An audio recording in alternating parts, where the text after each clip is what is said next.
Hello everyone, today we're going to be looking at all the features in the NX300. Starting on the driver's side door, you're going to see your mirror adjustments.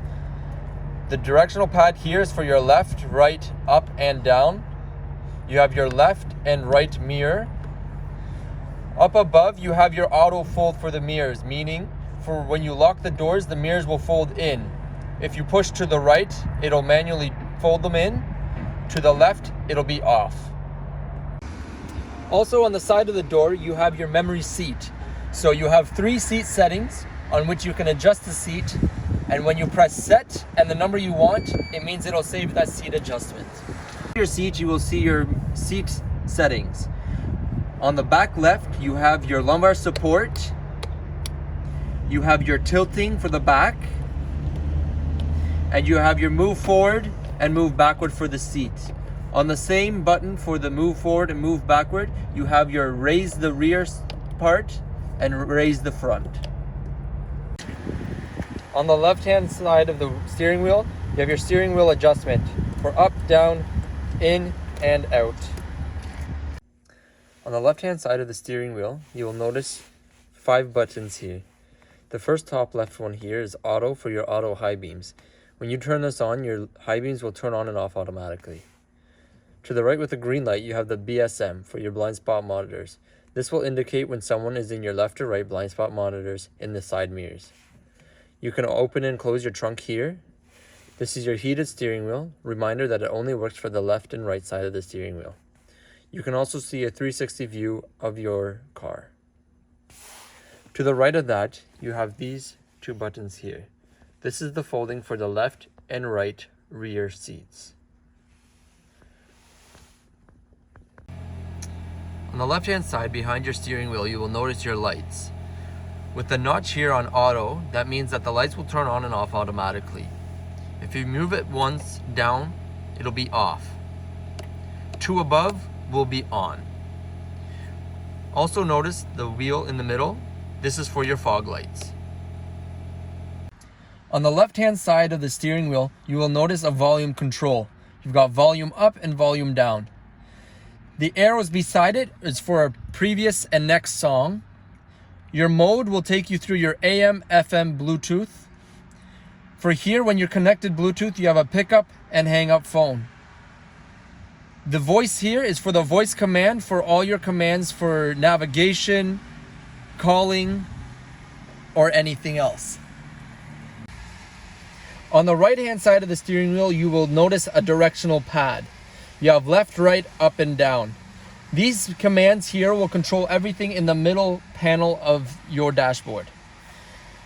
When you go up and down, left and right, it'll show you different information about the car. Down below, this one here will take you to your main menu on the dashboard. The right one will be a back button. This control here is for your lane departure assist. When this is turned on, what it'll allow you to do is when you're going 50 kilometers or more, if you accidentally move over to the other side of the road, the steering wheel will vibrate and autocorrect you back in the middle. When using the directional pad on the steering wheel, you'll come to your vehicle safety settings. The one here is PCS. This is your pre-collision system, meaning when you're driving, if you get too close to the vehicle in front of you, the car is going to beep. For your PKSA is your parking assist, which does essentially the same thing as PCS, only for when you're parking. This icon here is for a parking support brake. So for both the PCS and PKSA, if you get too close to a vehicle or a wall, the vehicle will actually automatically stop for you. For your cruise control, it's down below right behind the steering wheel. To turn on, you press the side, and when you're driving, you have your speed, you just press down to set it. If ever that speed is stopped and you want to resume it, you just press up. When you're on cruise control as well, you can use this button here. This is called an adaptive cruise control. When pressing the adaptive cruise control button, you will notice 3 blue lines. When you press the button more, it'll go down in lines. Each blue line represents a car space distance, meaning the person in front of you, you'll keep a 3-car, 2-car, 1-car space between you and them. When they slow down, your car will slow down. And when they speed back up, so will yours. On the right hand side of the steering wheel, you have your windshield wipers. When pressing up, the windshield wipers will go once. When you pull it down once, it'll go on to auto, meaning when it starts to rain or snow, your windshield wipers will adjust accordingly. Pulling down more will mean that they will go on manually and adjust the speed. When using the rear windshield wipers, you just twist the side. You have two modes for this one. For your windshield fluid to spray forwards, you pull forwards. To spray the back, you push out. Right behind your windshield wipers, you'll see 5 buttons here. The first one here is HUD, standing for heads up display, which will show in the mirror in front of you. When you press it, it will turn it on. Display underneath will show you different meters on the display of the windshield. This one here for up and down is your brightness, and this will adjust the setting of your heads-up display. In the middle of your car, you have your climate control. To turn on, you can start by pressing auto. You have your temperature adjustments on the left-hand side here with the hot and cold, and you can go up and down. You have your fan speeds right beside. When auto is on, it means that the car is going to keep the temperature steady. You can turn off here. You've got your front and rear defogs here. When your rear defog is turned on, it'll also do your 2 side mirrors. This is your airflow, meaning when it's off, the airflow is coming from outside.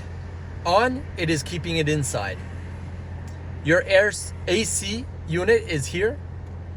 And a dual climate means that I can have my own temperature on the passenger side and my own temperature on the driver's side. You can also change the fan direction by using this control here. Right below your climate control, you can also see your 2 buttons here on the driver's and passenger side. These are your heated and cooling seats. The left side is the heated, and you've got 3 levels for that.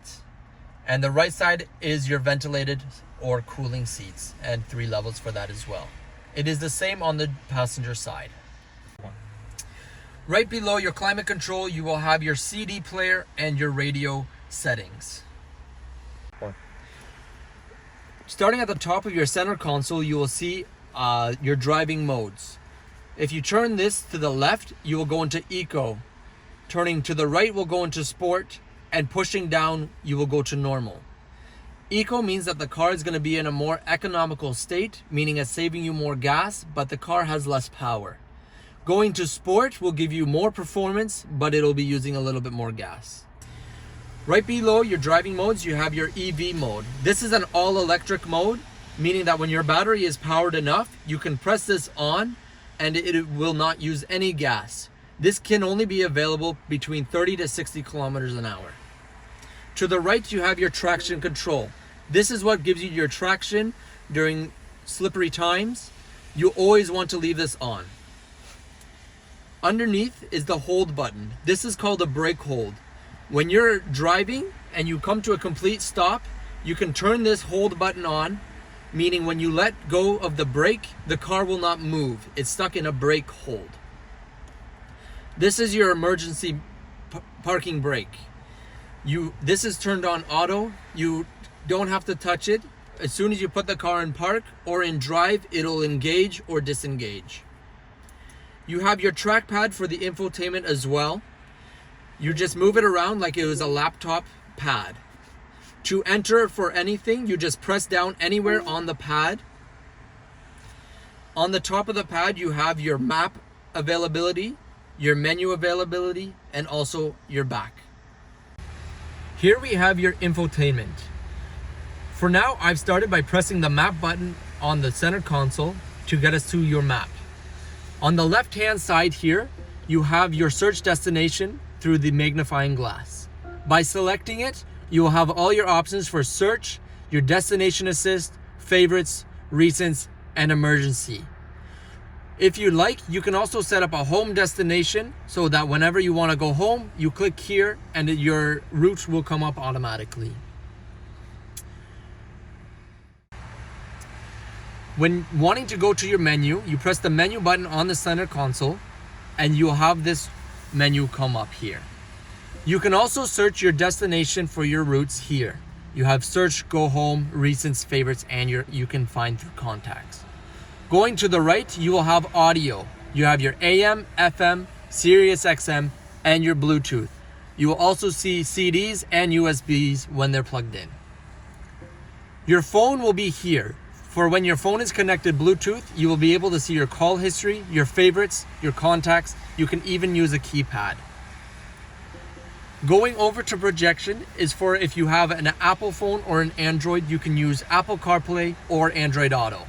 Just to remember, they have to be plugged in at the center console in order to work. Over in setup, you can, when clicking on it, you can go to your Bluetooth and you can add your Bluetooth here. When going back to map, you will see on the right hand side you have icons. When going to these icons, you can click on them and it'll give you a split screen. You can have maps, audio, trip information, and climate control. If you do not like this setting, you can click the bottom button and it'll turn it off. When opening your center console, you'll see immediately that you have a wireless charging. By pressing the power on, you will see a green light.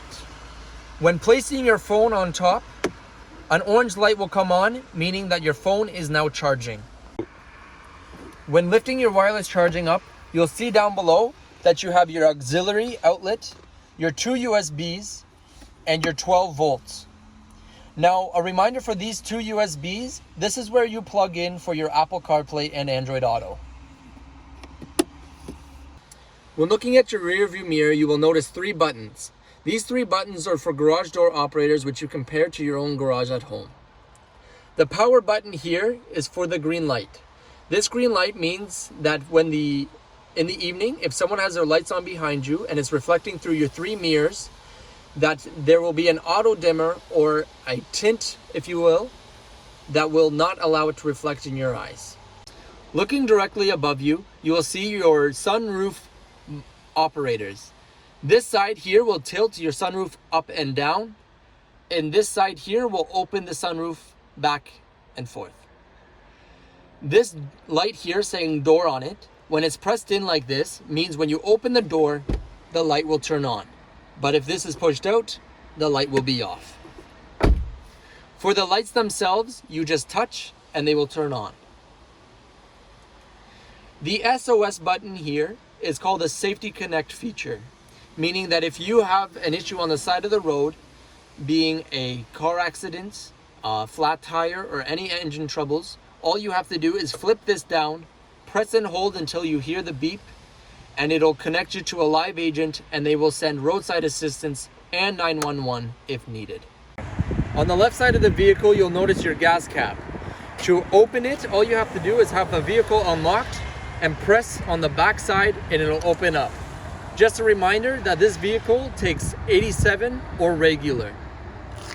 You have 3 different ways of opening and closing your trunk door. 1 is by the kick, 2 is by these buttons here, and 3 is on the key fob, right on the hold. Inside your trunk, underneath the mat, you will find a handle.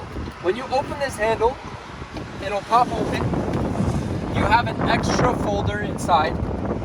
This is where your wheel lock is located, and underneath is your spare tire. In the back left, you will have all your tools.